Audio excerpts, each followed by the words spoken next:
Hi everyone, good morning. My name is Anjanaa.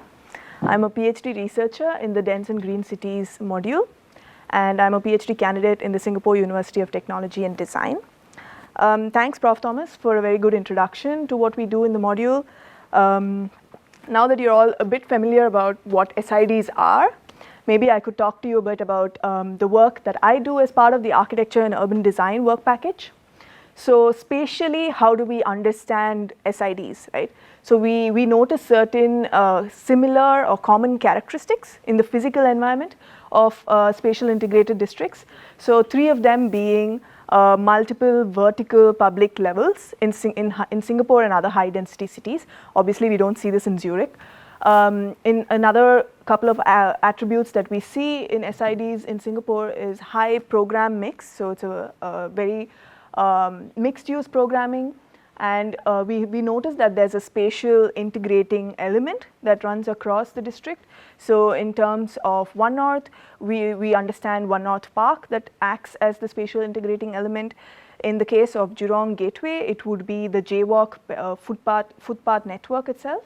And in terms of Punggol Digital District, if I'm not wrong, there is a green space, there is a central green space that's actually running across the district and is planned to act as the spatial integrating element.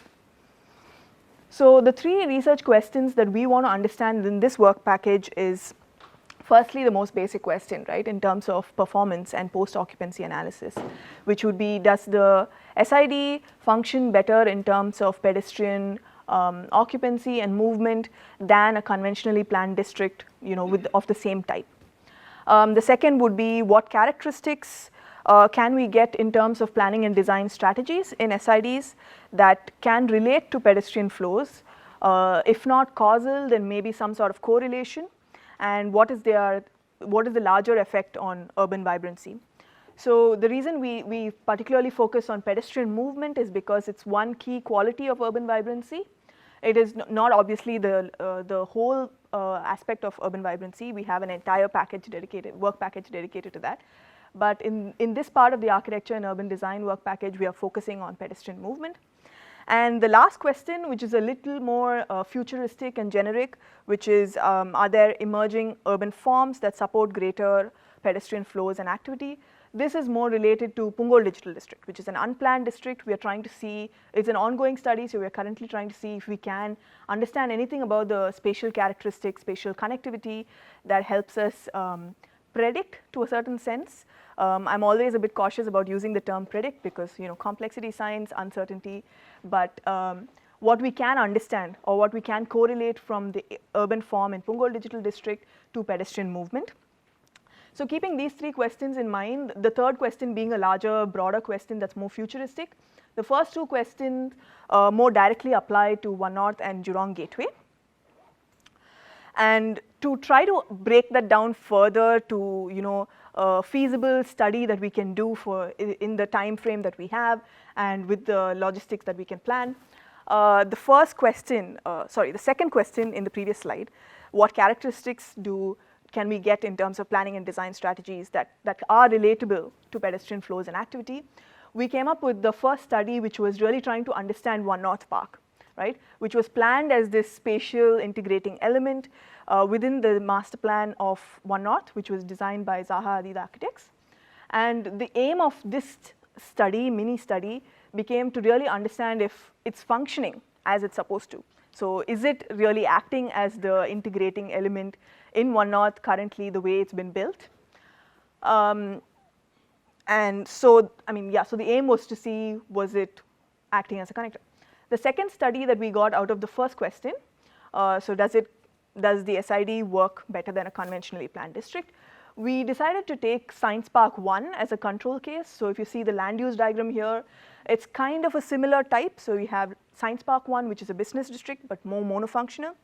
One North, which is a business district, but is planned as an SID. So it's got more mixed uses.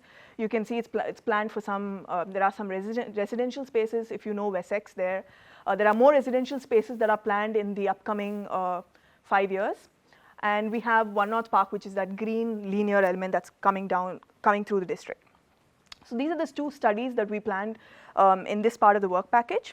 And to understand pedestrian movement and pedestrian connectivity, we use the approach of spatial network analysis, so which really uses the concepts of networks to understand and display hierarchy and clustering properties. So we want to understand centrality measures, which are mathematically derived formulae that helps us understand which links or which nodes are really important in a network, and what that tells us about the role that the node plays within that network, and then how can we really relate that to pedestrian movement, if we can. So if we think of a spatial network where nodes, where spaces act as nodes, then what does that mean in terms of pedestrians moving to them as destinations? So these are some of the network centrality measures. I had mentioned this in my presentation on Friday, if some of you were able to see this.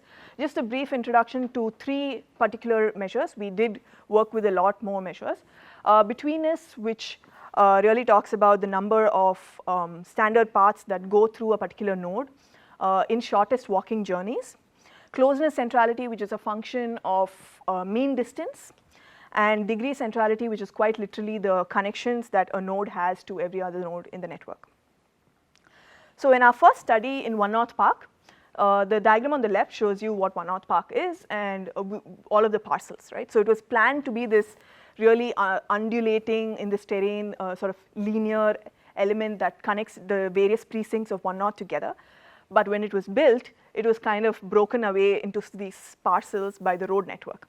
And this is kind of inevitable in urban planning and design.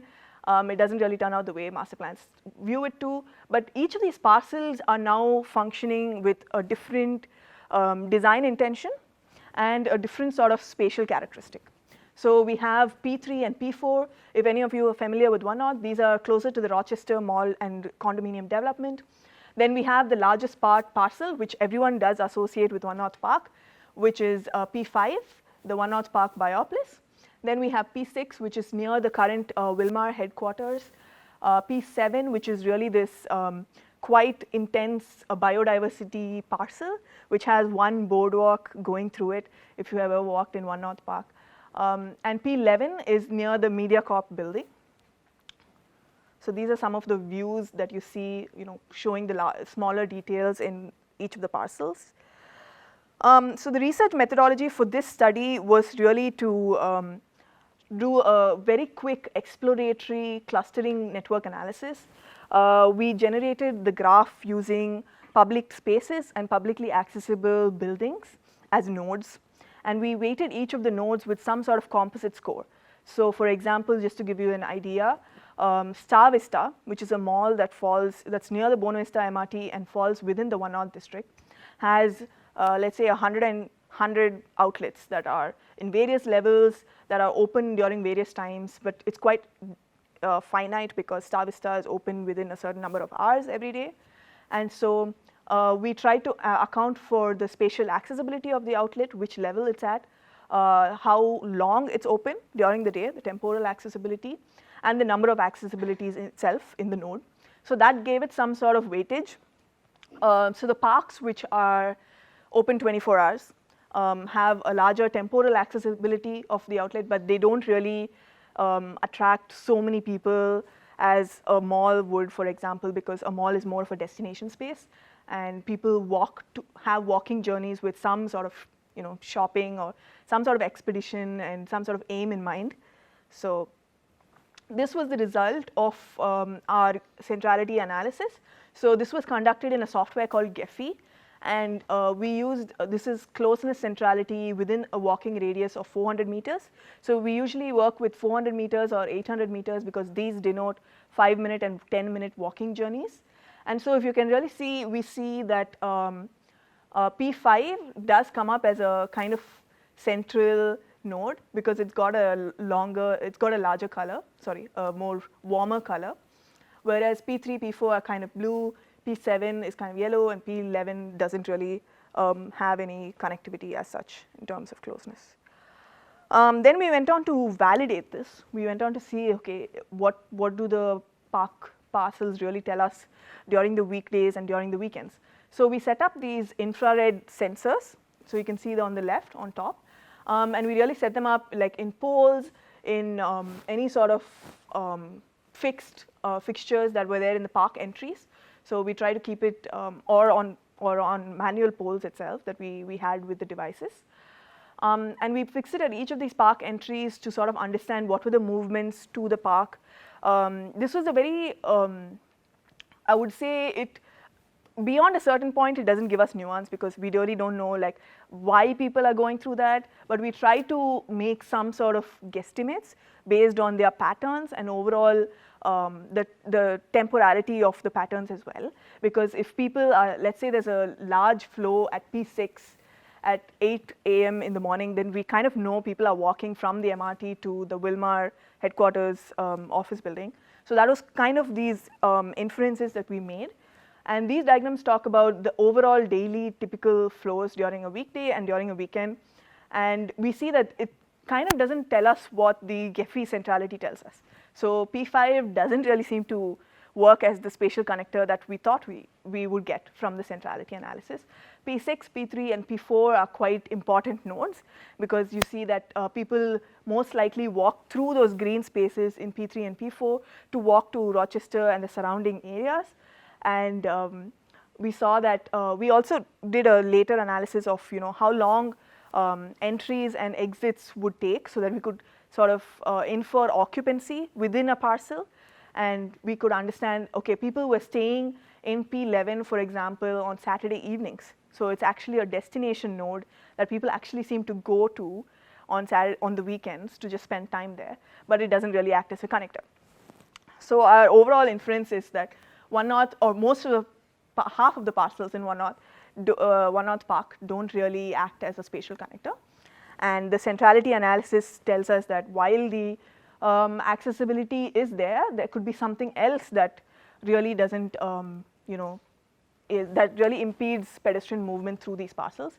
And that is something that we can make as a qualitative inference because P5 is quite undulating, it's quite steep in terms of steps and slopes.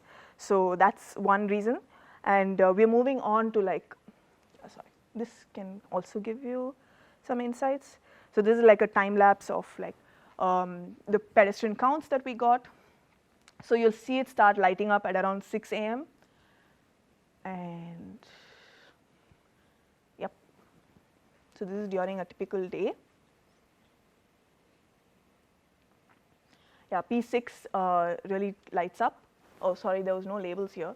But P6 really lights up, and P3 and P4 are quite active throughout the day as well. What was surprising to us from this experiment and this study was that we expected quite a big difference from the weekday and weekend because One North has a lot of offices, people don't really go there in the weekend. But what surprised us was there is quite a lot of occupancy and movement to the park during the weekend, especially on Saturdays and Sundays, because I think on Sundays when I went to site and I tried to, I had to go see if the devices are working and all of that, I saw that a lot of the children are there playing, a lot of families from close by, from Buena Vista, and also Sundays is when the daily workers, workers based at home, helpers are all usually there on their day off. So that was quite interesting. Study 2 was to again talk about how does One North as a subzone, as a district work compared to a conventionally planned district. So we took Science Park 1. As you can see in these images, the scale is quite different, right? So One North is quite big compared to Science Park 1. And so that led us to choose smaller sites of kind of approximately equivalent scales for detailed study. And so we have 4 subsites, 3 within One North and 1 within Science Park 1 that we chose for detailed study. And we actually, this is the research methodology where we constructed a spatial network, including existing open source data sets from LTA and other government agencies, and then manually constructing a 3-dimensional pedestrian network. We also accounted for grade difference and for destination weights, taking areas of outlets in different levels of buildings into account. The second step that we did was again mobility mapping of pedestrian movement, where we are currently, this is an ongoing study, so we don't have results yet, but we are currently planning to take videos of pedestrian movements in various vertical levels of one building. and trying to determine space use in the entire district. And lastly, we will be able to correlate the spatial network analysis with the pedestrian movement that we get using people counters as well as the video-based analysis to then tell us, okay, what does the spatial network analysis tell us? Where does it tell us the correct thing? Where does it not tell us the correct thing? Why does it not tell us the correct thing where it doesn't? Because there could be other reasons for why people just don't move there, even if it's very accessible. So this is a short demo that will tell you the methodology. So we have the case study, OneNorth and Science Park 1. These are the open source data sets, that is the footpath network. This is the manually constructed 3D pedestrian network. It's quite detailed. Then we have spatial network analysis where we account for only topology. And then we account for topology as well as destination weight, which is quite different. And so one of the early insights was that in spatial network analysis, it follows the theory of natural movement, which says that the grid or the spatial configuration is the biggest determinant of pedestrian movement. And while that may be true in high-density cities like Singapore and Hong Kong, that's not necessarily the biggest or most significant factor when you're talking about pedestrian movement in vertical spaces. So we have to account for how attractive a space on level 4 of some building is, or a public space on top of a mall is, and that's something we need to be able to understand, if not quantitatively, at least qualitatively. Oh, it's playing again, yeah. So lastly, I'll just end with this insights that we have. We see that overall, OneNorth does work better than Science Park, but again, it's very localized effects, right? So we see Fusionopolis that's working very well. But Mediopolis, again, is a bit like, in terms of betweenness centrality. So Mediopolis, again, does not have a very high betweenness centrality compared to, I mean, it's more comparable with Science Park Ascent, which is a subsite within Science Park, than it is with the other subsites that we considered in OneNorth. Biopolis is quite functioning well as well, but that's again, we've got some localized effects that we don't really see in other parts of OneNorth, except for the Rochester area. And that's where Star Vista is. So OneNorth has more public spaces that promote a sense of liveliness than Science Park 1. So in a sort of overall, overarching conclusion, we can make that OneNorth district works better than Science Park 1. And we hope to continue and replicate this methodology for Jurong Gateway with another control case, and also hopefully simulate this in Punggol Digital District. Thank you.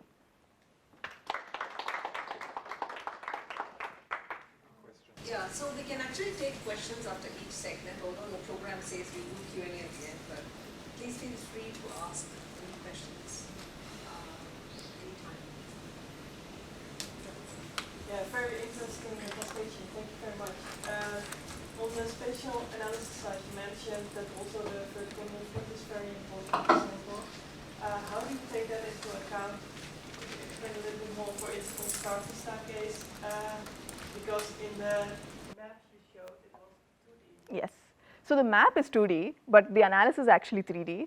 Yeah. So actually, I don't have the other presentation that I showed on Friday, but it's not very easy to read when I'm presenting it out. That's why like the 2D is the best representation of the 3D analysis. But the network is constructed in, do we have? I have. You have that? Okay. The network is constructed in a 3D way in ArcGIS. So it's a GIS software that helps us construct the network. And so the formulae really work that way. Like, you know, if you take the angular turns into account, you take the Euclidean distance into account in terms of calculating the measures in the network. Yeah, can you go to the, yeah. So I can just show you something that I'd shown in my previous presentation.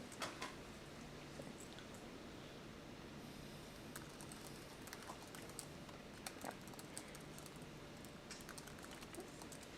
Okay. Doesn't seem to work. Okay, anyway, I can always get back to you later. Yes, with sure. this. Thanks very much. I think if it's not really possible to show even an isometric of the 3D network because it just looks like lines going across space. But the way that the plugin that I use, SDNA Plus, is designed is that it's meant to calculate the network the network centrality measures in 3D. So it's meant to collect the distances in 3D as well as the angle turns and everything that we need to consider for pedestrian. Interesting. Yeah. Yeah. So I'm wondering, like, it is not really comparing apple to apple, right? It's not, you're not looking at like mixed use business district together with another mixed use business district. Do you mean with One North with Jurong Gateway? Yeah. Yes. So it's like, what would the outcome that you would expect, so that you choose different size of the area and also different program mix? And then also second question is that actually One North, around that there's not much supermarket, right? There's a fair price down there, and also there's a very big gym. I think it's one of the biggest business first in Kyoto. Yeah. So on the weekend, actually there are many people going to the gym. So Yeah. did you consider about this kind of thing? Because actually, of course, there are more programs that is more like fitting to the lifestyle program. Then of course people would come more often during the weekend too. So Yeah. Okay, so with the first question, right? Yeah, I think this is a question that we are expecting, because that's partly the reason why we conceptualize the idea of control cases. It doesn't really seem fair in the broader sense to compare One North with Jurong Gateway, although that's a larger aim that we do want to do. So at this interim, we are comparing One North with Science Park 1 to see as a control case, okay, does it work better? And then as an SID, we want to see, okay, is there something that we can learn about One North versus something about Jurong Gateway? Not really in a comparative sense, but if we want to do in terms of future planning, let's say just for my work package in terms of the physical environment and pedestrian connectivity, I want to be able to see as a network, as a spatial network of just public spaces being connected. I don't think it's unfair to say that that One North can be compared with Jurong Gateway, because if you think about it only in terms of networks and accounting for all of the POIs like the active fitness, gym. Sorry? what do you want to distill from it? What's the principle? Okay, so we want to say that we want to get certain insights that we can then apply to Punggol Digital District, which is an unbuilt district. And we can, for lack of a better word, predict something in terms of pedestrian flows. And I'm talking in terms of my work package. So. Can I maybe just add to that? When we look at these different districts, right? So there is always one element which kind of becomes like a key driver for connectivity in these districts. So for example, in One North, we see the park was designed to be like a central connector. I mean, at least it was conceptualized to be a key connector, right? So we then look at that and see, does that really contribute to the way the district comes together? In Jurong, it's different. So there, the J-walk, which is like the overhead connector, right? The bridge which connects the entire district together. That's a new typology which Singapore experimented with, because it is quite similar to the Hong Kong one, which is not what you see in many of the districts in Singapore. Most of the connections are underground, if you see in the CBD and every area. So here they have both. They do have some which are underground, but the majority of them are above grade. So in Jurong, the idea is to see, okay, there is this element which is being designed as a connector. How does that impact the working of that district? So from that perspective, we have two different expressions of urban form. But the core idea is still the same. It's like what element of connectivity is putting the district together. So that actually becomes a comparative analogy. It's not exactly apple to apple, but the principle of connectivity within the district. So that is where we are able to maybe have a comparative scoring between the two. And then in Punggol, if you see what is planned is actually both. You have above grade many bridges which are going to connect buildings. Then there are also going to be basement, underground, many connections between the buildings. And then you also have a very strong green layer on the ground level, which will become like the vibrant spot. So for us, it's interesting how you can kind of take insights from both these studies and then be able to add certain parameters to the whole model and check what is the estimated performance. Again, all these are still at this point of time assumptions. The parameters are being still built, but we can at least have some basis to compare. So that was basically the idea of these three sites, if we can kind of break it down to the basics. Yeah. If that's the principle, then wayfinding is very important issue for the sample. So and we probably lack of times to do share function. Well, also the research is still underway. Right? So we have, and I showed you this kind of diagram of all the various research modules hang together. I think there's one that is on architectural completion, right? Which is led by Professor Christoph Rötscher, who's also going to play a part in our research that is very much about wayfinding, how people orientate themselves in space. So we acknowledge that this is an important component. I think the question you raise is a very good one. We had long discussions about how can we compare things, right, that we study. And ultimately, I think in our field of research, it's always apples to oranges. I mean, if you really want to bring it down, it will never be apples to apples, okay? But we cannot just say, okay, it's never, the same, right?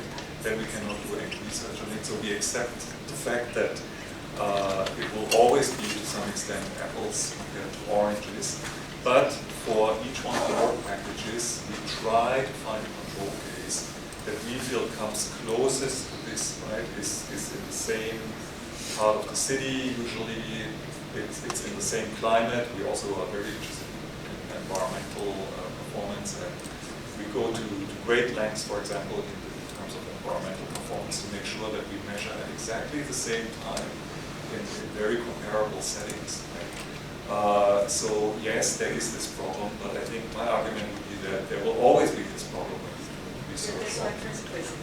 Exactly. So, but that being said, I think there's a lot of consideration and discussion that we have on this to make sure we minimize that general issue. But it's a very good So actually for wayfinding, in fact the other module you mentioned, the cognition module, has already conducted extensive study on Jurong Gateway area for wayfinding. So we actually use that as some of our basis to even build up our experiment. They have not done it in one knot, but we are in the process of working together to possibly do one exercise on wayfinding as well. So the idea is that because our research is embedded into a much larger program, so many of the other modules focus on specifics, right? So we actually collaborate with those modules on specific packages to work on key aspects. So we don't need to do everything ourselves, but we actually work together. Actually, I was very interested as a master planner to understand how does your study on the network of bring about urban analytics to explain on vibrancy of a place which is supposed to be sustainable district. And like even if you put this in Venice or in Rome, the whole thing would change totally.